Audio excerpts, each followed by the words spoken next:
Very often in my homebrew store, I get a question from new all-grain brewers as to why their final gravity didn't hit, or why their beer is lacking body and mouthfeel, or exactly what is happening when we're taking two-row barley or base malt and we're converting that starch into an attractive sugar that the yeast will eat. Well, there's an enzyme that's on board that's making this conversion from starch to sugar happen. Actually, several enzymes. The two that I'm going to talk about in this little video snippet involve converting starch to sugar, and they are the alpha enzyme and the beta enzyme. In the course of making this conversion, we need to mash. Mashing grains is water at a certain temperature, grains that have been milled, and then the patience to let this happen.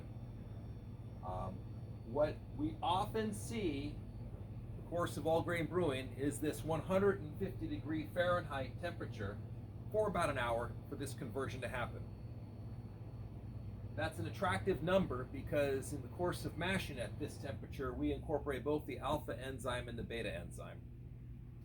The alpha enzyme works extremely well and is almost exclusive at about 158, give or take a couple of degrees. And the beta enzyme works extremely well and almost exclusive at about 142, give or take a couple of degrees.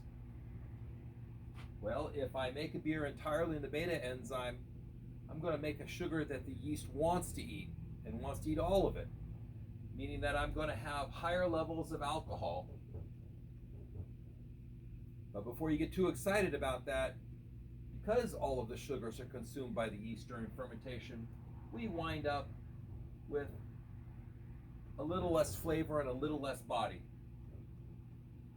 Thus, your Bud, Miller Coors, your American Pills, crisp, light, refreshing beers, you may often see that mash temperatures are pushed lower. And certainly your distillers, where you're looking for a high ABV in the wash, you're going to see that your mash temperature is much lower. For the record, this takes longer. Thus, we often see 90-minute or even 120-minute mashes because of the cooler temperature that's making the more attractive sugar that gives us a higher ABV, but a thinner, refreshing, crisp beer. Likewise, the alpha enzyme, if we're going to incorporate that in our mashing process, it's going to be a little bit warmer, and this has the effect of making a lower alcohol beer because the yeast will pass over some of the sugars that are made. And in the course of doing that, we wind up with more flavor and more body. Thus, if I'm making a big stout or an amber or a red ale where I want more body, more malt forward characteristics, more viscosity, I may run the temperature of my mash up to 154, even as high as 158.